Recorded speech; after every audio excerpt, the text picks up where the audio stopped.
താൽക്കാലികമായ ചുമതലയുള്ള VC-യുടെ നേതൃത്വത്തിലാണ് ഞായറാഴ്ച അവിടെ ഈ പറയുന്ന സിൻഡിക്കേറ്റ് കൂടുന്നത്. ആ യോഗം പിരിച്ചുവിട്ട്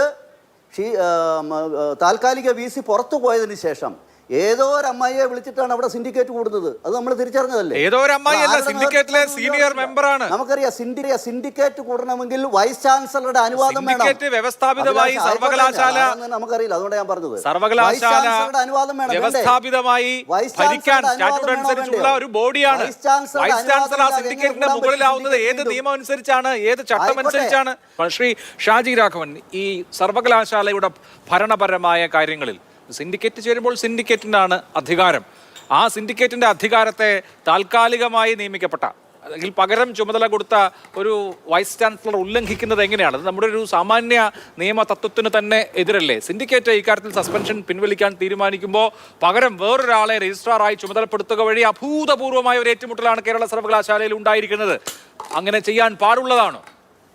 അല്ല, ഇവിടെ ബഹുമാന്യനായ സമ്പത്ത് പറയാൻ ശ്രമിക്കുന്നതൊക്കെ തന്നെ ഗവർണർ എന്തോ ഭരണഘടനാ വിരുദ്ധമായ ചില കാര്യങ്ങൾ ചെയ്തു എന്നുള്ള നിലക്കാണ്.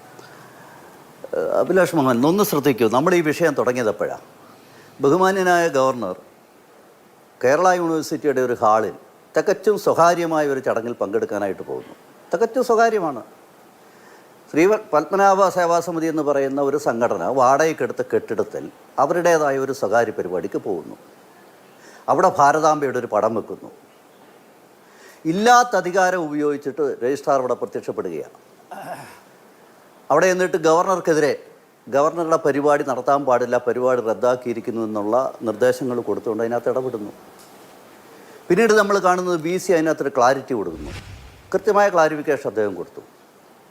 ഈ ഉദ്യോഗസ്ഥൻ, ഈ രജിസ്ട്രാർ, ഇദ്ദേഹം കാണിച്ചിരിക്കുന്നത് ഈ ശ്രീ സമ്പത്ത് എപ്പോഴും VC വൈസ് ചാൻസലർ എന്ന് മാത്രമേ അദ്ദേഹം പറയുന്നുള്ളൂ. താങ്കൾ ഇടപെട്ടപ്പോഴാണ് ഗവർണർ എന്ന് അംഗീകരിക്കാൻ പോലും തയ്യാറാകുന്നത്. സാറ്, ആ ഗവർണർ ഈ സംസ്ഥാനത്തിൻ്റെ ഹെഡാണ്. അദ്ദേഹത്തെ അപമാനിച്ചു. ആ അപമാനിച്ചു എന്നുള്ള കാര്യത്തിൽ കോടതിക്കും സംശയമുണ്ടെന്ന് എനിക്ക് തോന്നുന്നില്ല. കാരണം വൈസ് ചാൻസലർ രജിസ്ട്രാറെ സസ്പെൻഡ് ചെയ്യുമ്പോൾ പറഞ്ഞ ആരോപണം അപമര്യാദയായി പെരുമാറി ഗവർണറോട് എന്നുള്ളതാണ്. ഗവർണറോട് അപമര്യാദയായി പെരുമാറി എന്നുള്ള ആരോപണമാണ് അദ്ദേഹത്തിൻ്റെ പേരിൽ ഉന്നയിച്ചിട്ടുള്ളത്. ഇത് കോടതി ശരിവെക്കുന്നതായിട്ട് നമ്മൾ കണ്ടില്ലേ? കോടതി എന്താ വ്യക്തമായ രണ്ട് കാര്യം ഇക്കാര്യത്തിൽ സൂചിപ്പിച്ചല്ലോ. ശ്രീ അനിൽകുമാർ കോടതിയിൽ ചെല്ലുമ്പോൾ കോടതി പരാമർശിച്ച രണ്ട് കാര്യങ്ങൾക്ക് വലിയ പ്രസക്തിയുണ്ട്. കാരണം ഈ പ്രശ്നങ്ങളുടെയൊക്കെ അടിസ്ഥാനം എന്താ? രജിസ്ട്രാർ എന്താ പറയാൻ ശ്രമിച്ചത്? എന്താണ് ഗവൺമെൻറ് പറയാൻ ശ്രമിച്ചത്? എന്താണ് ശ്രീ സമ്പത്ത് പറയാൻ ശ്രമിക്കുന്നത്? ഇവരൊക്കെ പറയാൻ ശ്രമിക്കുന്നത് ഭാരതാംബ വിഷയമാണല്ലോ. ആ ഭാരതാംബയുടെ വിഷയത്തിൽ എങ്ങനെ ഭാരതാംബ എന്ന് പറയുന്ന ആ അടയാളം അതെങ്ങനെ ഒരു മതചിഹ്നമാകും? കോടതി ചോദിച്ചില്ലേ? അത് അവിടെയും കോടതി നിർത്തിയോ? കോടതി രണ്ടാമത് വീണ്ടും അതിനോട് ചേർന്ന് ചോദിച്ചൊരു ചോദ്യമുണ്ട്. ഭാരത മാതാവിന് കാവിക്കൊടി ഏന്തുന്ന വനിതയെന്ന് വിശേഷിപ്പിക്കുന്ന ദൗർഭാഗ്യപരമായ സാഹചര്യം ഒന്ന് ആലോചിച്ച് നോക്കൂ. ഈ വിഷയത്തിൽ ഞങ്ങൾ തുടക്കം മുതൽ ഉന്നയിച്ച രണ്ട് വിഷയങ്ങളും വളരെ കൃത്യമായി അഡ്രസ്സ് ചെയ്യപ്പെട്ടിരിക്കുക. അതുമാത്രമല്ല, കോടതിയുടെ പരാമർശത്തിൽ ഒരു കാര്യം വളരെ വ്യക്തമാണ്. ഈ പറയുന്ന രജിസ്ട്രാർ ഗവർണറെ അപമാനിക്കുക വഴി ഗവർണറെ അപമാനിക്കുക മാത്രമല്ല ഭാരതാംബയെയും അപമാനിച്ചു എന്നുള്ള കാര്യത്തിൽ വളരെ കൃത്യമായിട്ടുള്ള വെളിപ്പെടുത്തലുകൾ പുറത്തു വന്നിരിക്കുന്നത്. ഇനിയിപ്പോൾ രണ്ടാമത്തെ പ്രശ്നം എന്താ? അദ്ദേഹത്തിനെതിരെ എടുത്തിട്ടുള്ള നടപടിയാണ് ഇപ്പോഴത്തെ പ്രശ്നം. സാർ, ഞാൻ ചോദിക്കുന്നത്, കേരളം ചർച്ച ചെയ്യപ്പെടാൻ മാത്രം ഗൗരവമുള്ള വിഷയം അതിനകത്ത് എന്താ ഉള്ളത്? ഒരു വിഷയം ഇവിടെ പരിഹരിക്കപ്പെട്ടിരിക്കുക. രണ്ടാമത്തെ ഏറ്റവും പ്രധാനപ്പെട്ട വിഷയം ഗവർണർ ആയിട്ട് അല്ലെങ്കിൽ VC ഗവർണർ ചുമതലപ്പെടുത്തിയിട്ടുള്ള വൈസ് ചാൻസലർ ആണല്ലോ എൻ്റെ ഒരു പ്രധാനപ്പെട്ട എന്ന് പറയുന്നത്. ഈ വൈസ് ചാൻസലർ സർവകലാശാലകളെ വൈസ് ചാൻസലർ നിയമനം പഴയതുപോലെയല്ല. പലയിടത്തും താൽക്കാലിക വൈസ് ചാൻസലർമാർ തുടരുകയാണ്. സർക്കാർ നൽകുന്ന ചുരുക്കപ്പട്ടികയിൽ നിന്നല്ല ഇപ്പോൾ VC-മാരുടെ തീരുമാനം ഉണ്ടാകുന്നത്. നമുക്കറിയാം, കാര്യങ്ങളൊക്കെ മാറി മറിഞ്ഞിരിക്കുന്നു. വേറൊരു വഴിയിലൂടെ, വളഞ്ഞ വഴിയിലൂടെ സർവകലാശാലയുടെ ഭരണം RSS നിയന്ത്രിക്കാൻ ശ്രമിക്കുന്നതാണല്ലോ ഇതിലെ ആത്യന്തികമായ പ്രശ്നം. ഇവിടെ ഗവർണറുടെ കയ്യാൾമാരായി നേരത്തെ വിദേശത്ത് പോയ വി സിയും ഇപ്പോൾ ചുമതലയിലുള്ള വി സിയും പ്രവർത്തിക്കുന്നു. അതിനനുസരിച്ച് ഈ ഭരണ സംവിധാനത്തിൽ അവർ ഇടപെടുന്നു. അതിന് തടസ്സമായി CPM നയിക്കുന്ന സിൻഡിക്കേറ്റ് മറുനിലപാടെടുക്കുന്നു. ഒരു രാഷ്ട്രീയ ഏറ്റുമുട്ടൽ സർവകലാശാലയിൽ ഉണ്ടാവുകയാണ്. ഇതാണല്ലോ സംഭവിക്കുന്നത്. ഇതിൽ ഇപ്പോൾ ഉണ്ടാവുന്ന സ്ഥിതിവിശേഷം എന്ന് പറയുന്നത് ഭരണസ്തംഭനത്തിലേക്ക് നയിക്കുന്ന അവസ്ഥയാണ്. 2 രജിസ്ട്രാർമാർ ഒരു സർവകലാശാലയിൽ ഉണ്ടാവുകയാണ്. അതുകൊണ്ടാണ് ചോദിക്കുന്നത് ഇത് എങ്ങോട്ടാണ് പോകുന്നത് എന്ന്. അല്ല, ഞാൻ പറഞ്ഞത് അഭിലാഷ് ഒന്ന് പൂർത്തീകരിച്ചോട്ടെ. ഞാൻ പറഞ്ഞു വന്നത്, നിലവിൽ ഡിസ്പ്യൂട്ട് എന്താ? ഗവർണർക്ക് വൈസ് ചാൻസലർക്ക്, അത് താൽക്കാലികമായിക്കോട്ടെ, താൽക്കാലിക വൈസ് ചാൻസലർ എന്ന് പറഞ്ഞാൽ വൈസ് ചാൻസലർ അവധി പോയി കഴിഞ്ഞാൽ ഒരാൾക്ക് അധികാരം അതിൻ്റെ ചാർജ് കൊടുക്കുന്ന ഈ രാജ്യത്തും ഈ കേരളത്തിൽ ഇതാദ്യമാണ്.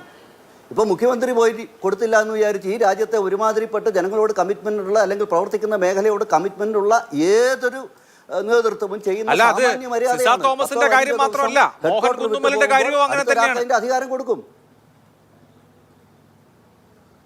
അതെ, അതാണ് ഞാൻ സൂചിപ്പിച്ചത്. അതുകൊണ്ടാണ് ഞാൻ ചോദിച്ചത്, വി സി ഇപ്പോൾ എടുത്തൊരു തീരുമാനം എന്താ? വി സി പ്രത്യേക അധികാരം ഉപയോഗിച്ച് എന്ന് തന്നെയാണ് പറഞ്ഞിരിക്കുന്നത്, രജിസ്ട്രാറെ സസ്പെൻഡ് ചെയ്തിരിക്കുന്നത്. ഇപ്പൊ ഇത് കോടതി കിടക്കാണ് സാർ. ഈ കേസ് കോടതി തീരുമാനിക്കട്ടെ. അല്ല, കോടതി തീരുമാനിക്കാൻ പോകുന്ന 3-4 വിഷയങ്ങൾ ഒന്ന്,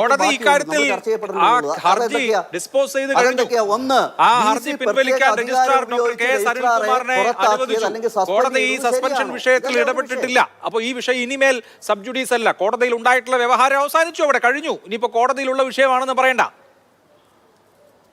അഭിലാഷ് മോഹൻ കോടതി ആ വിഷയത്തിൽ ഇടപെട്ടില്ല എന്ന് പറഞ്ഞാൽ അതിന് അർത്ഥം എന്താ സാർ?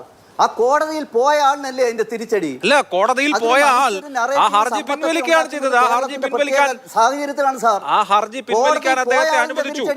ഇന്ന് ഇപ്പോ വി സിക്ക് വേണ്ടി വാദിച്ച അഭിഭാഷകൻ ഈ സിൻഡിക്കേറ്റ് സസ്പെൻഷൻ പിൻവലിച്ചത് നിയമവിരുദ്ധമാണ് തുടങ്ങിയ കാര്യങ്ങളൊക്കെ കോടതിയിൽ ഉന്നയിച്ചിരുന്നു. പക്ഷെ കോടതി ആ വാദങ്ങൾ അംഗീകരിച്ചില്ല, അല്ലെങ്കിൽ ആ വാദങ്ങൾ എന്റർടൈൻ ചെയ്തില്ല. കോടതി ഈ വിഷയത്തിൽ ഇടപെട്ടില്ല എന്നുള്ളതാണ് വസ്തുത. അതായത് രജിസ്ട്രാർ ഒരു ഹർജി നൽകി, ആ ഹർജി അദ്ദേഹത്തിന്റെ ആ പ്ലീയിൽ ഉണ്ടായിരുന്ന കാര്യം പരിഹരിക്കപ്പെട്ടതുകൊണ്ട് രജിസ്ട്രാർ ആ ഹർജി പിൻവലിച്ചു. ആ ഹർജി പിൻവലിക്കാൻ കോടതി അദ്ദേഹത്തെ അനുവദിച്ചു. അതിന്റെ മെറിറ്റിലേക്ക് കോടതി കടന്നിട്ടില്ല. സസ്പെൻഷൻ പിൻവലിച്ചത് നിയമവിരുദ്ധമാണെന്ന ആവശ്യം കോടതി എന്റർടൈൻ ചെയ്തിട്ടുമില്ല. അപ്പൊ കോടതിയിൽ ഇനിയിപ്പോൾ ഈ വിഷയത്തിൽ ഇപ്പോൾ ഒന്നുമില്ല. ആസ് ഓഫ് നൗ കോടതിയിൽ ഒന്നുമില്ല. എന്താ അഭിലാഷ് മോഹൻ, അങ്ങനെയാണോ കോടതി പറഞ്ഞത്? കോടതി പറഞ്ഞു വെച്ചത് എന്താ അവസാനം? ഈ കാര്യത്തിൽ ആവശ്യമായ നിയമപരമായ കാര്യങ്ങൾ ഉൾപ്പെടെ പരിശോധിക്കപ്പെടും. അതെപ്പോഴാണ് ഉണ്ടാവുക? ഇനി ഉണ്ടാകാൻ പോകുന്ന സാഹചര്യം, ഗവർണർ വൈസ് ചാൻസലർ പ്രത്യേക അധികാരം ഉപയോഗിച്ച് ഇദ്ദേഹത്തെ സസ്പെൻഡ് ചെയ്തത് ശരിയാണോ? രണ്ടാമതൊരു പോയിന്റ്, ആ സസ്പെൻഷനിലായ അനിൽകുമാറിനെ തിരിച്ചെടുത്ത സിൻഡിക്കേറ്റിൻ്റെ നടപടിയുണ്ട്. ആ സിൻഡിക്കേറ്റ് വളരെ കൃത്യമായി അത് വാലിഡാണോ ആ സിൻഡിക്കേറ്റ് എന്ന് പറയുന്നത്? കാരണം സിൻഡിക്കേറ്റ് ഒരിക്കൽ ഡിസോൾവ് ആയാൽ, നമുക്കറിയാം വി സി അവിടെയുണ്ട്, താൽക്കാലികമായ ചുമതലയുള്ള വി സിയുടെ നേതൃത്വത്തിലാണ് ഞായറാഴ്ച അവിടെ ഈ പറയുന്ന സിൻഡിക്കേറ്റ് കൂടുന്നത്. ആ യോഗം പിരിച്ചുവിട്ട് താൽക്കാലിക വി സി പുറത്തു പോയതിന് ശേഷം ഏതോ ഒരു അമ്മായിയെ വിളിച്ചിട്ടാണ് അവിടെ സിൻഡിക്കേറ്റ് കൂടുന്നത്. അത് നമ്മൾ തിരിച്ചറിഞ്ഞതല്ലേ? ഏതോ ഒരു അമ്മായിയല്ല, സിൻഡിക്കേറ്റിലെ സീനിയർ മെമ്പറാണ്. നമുക്കറിയാം, സിൻഡിക്കേറ്റ് കൂടണമെങ്കിൽ വൈസ് ചാൻസലറുടെ അനുവാദം വേണം. വ്യവസ്ഥാപിതമായി സർവകലാശാല, നമുക്കറിയില്ല, അതുകൊണ്ട് ഞാൻ പറഞ്ഞത് സർവകലാശാല വ്യവസ്ഥാപിതമായി ഭരിക്കാൻ സ്റ്റാറ്റ്യൂട്ട് അനുസരിച്ചുള്ള ഒരു ബോഡിയാണ്. വൈസ് ചാൻസലർ ആ സിൻഡിക്കേറ്റിന്റെ മുകളിലാവുന്നത് ഏത് നിയമം അനുസരിച്ചാണ്, ഏത് ചട്ടം അനുസരിച്ചാണ്? സിൻഡിക്കേറ്റിലെ സീനിയർ മെമ്പർ ചെയർ ചെയ്തിട്ടാണ് തുടർന്ന് സിൻഡിക്കേറ്റ് യോഗം നടത്തിയത്. കേരളം തെരഞ്ഞെടുത്ത ഒരു സർക്കാരിന് മുകളിൽ ഗവർണർ തീരുമാനമെടുക്കും എന്ന് പറയുന്നത് പോലെ വ്യവസ്ഥാപിതമായ ഒരു സിൻഡിക്കേറ്റിൽ അംഗങ്ങളായിരിക്കുന്നവർ സിൻഡിക്കേറ്റിന്റെ ഭൂരിപക്ഷത്തിന് എടുക്കുന്ന തീരുമാനം വഴിയെ പോകുന്ന ആളുകളൊക്കെ അങ്ങനെ പറ്റില്ല എന്ന് പറഞ്ഞാൽ എങ്ങനെ ശരിയാവും? അല്ല, ഞാൻ ചോദിക്കുന്നത്, വൈസ് ചാൻസലറുടെ അനുവാദം നേടിയിട്ടാണോ ഈ പറയുന്ന സമാന്തര സിൻഡിക്കേറ്റ് കൂടിയിരിക്കുന്നത്? ഈ സമാന്തര സിൻഡിക്കേറ്റ് എന്ന് പറയുന്നത് നമ്മൾ തിരിച്ചറിയേണ്ടത്, അതിനെന്ത് വാലിഡിറ്റിയാണ് ഉള്ളത്? അതായത് വൈസ് ചാൻസലർ ഈ പറയുന്ന സിൻഡിക്കേറ്റ് യോഗം ഞായറാഴ്ച കൂടിയത് ഒറ്റ അജണ്ടയുള്ളായിരുന്നു. ആ അജണ്ട എന്ന് പറയുന്നത് അനിൽകുമാർ കോടതിയിൽ സമർപ്പിച്ചിരിക്കുന്ന കേസിൽ അതിന് ആ കാര്യത്തിലൊരു എന്താ പറയുക, യൂണിവേഴ്സിറ്റിയുടേതായ അഭിപ്രായം പറയണം. ആ അഭിപ്രായം ചർച്ച ചെയ്യാൻ വേണ്ടിയിട്ട് മാത്രം വിളിച്ചു കൂട്ടിയിട്ടുള്ള സിൻഡിക്കേറ്റാണ്. ആ സിൻഡിക്കേറ്റ് യോഗത്തിൽ ഇടതുപക്ഷം എഴുന്നേറ്റ് നിന്ന് ഈ പറയുന്ന സസ്പെൻഷൻ പിൻവലിക്കണമെന്ന് പറയുമ്പോൾ ബഹുമാന്യായ വൈസ് ചാൻസലർ അവർ പറഞ്ഞത് ഈ വിഷയം ഈ അജണ്ടയിലില്ല. മാത്രമല്ല, ഈ കേസ് കോടതിയിൽ നിലനിൽക്കുകയാണ്. അതുകൊണ്ട് ഈ വിഷയം ചർച്ച ചെയ്യാൻ പറ്റില്ല എന്ന് പറഞ്ഞ് ആ സിൻഡിക്കേറ്റ് ഡിസോൾവ് ചെയ്ത് പുറത്തു പോയതിന് ശേഷം ആരെയോ സാന്നിധ്യത്തിൽ നമ്മൾ മനസ്സിലാക്കണം. അതാ ഞാൻ സൂചിപ്പിച്ചത്. അഭിലാഷ് മോഹൻ തിരിച്ചറിയേണ്ട ഒരു കാര്യം, സിൻഡിക്കേറ്റ് കൂടണമെങ്കിൽ വൈസ് ചാൻസലറുടെ അനുവാദം വേണം. ഈ കൂടിയ സമാന്തര സിൻഡിക്കേറ്റിന് ഏത് വൈസ് ചാൻസലറുടെ അനുവാദമാണോ ഉള്ളത്? അതുകൊണ്ട് ഇതിന്റെയൊക്കെ നിയമസാധുത പരിശോധിക്കപ്പെടണം. ഇവിടെ കോടതി അതുകൊണ്ടാണ് ഇന്ന് പറഞ്ഞു വെച്ചത് ഇതിനാവശ്യമായിട്ടുള്ള കാര്യങ്ങൾ തുടരാം, കോടതി അടിവരയിട്ട് പറഞ്ഞിട്ടുണ്ട്. ഇതൊക്കെ സത്യത്തിൽ ഇതൊരു വലിയ നിയമപ്രശ്നമാവേണ്ട വിഷയമാണോ എന്ന് പോലും സംശയമുണ്ട്.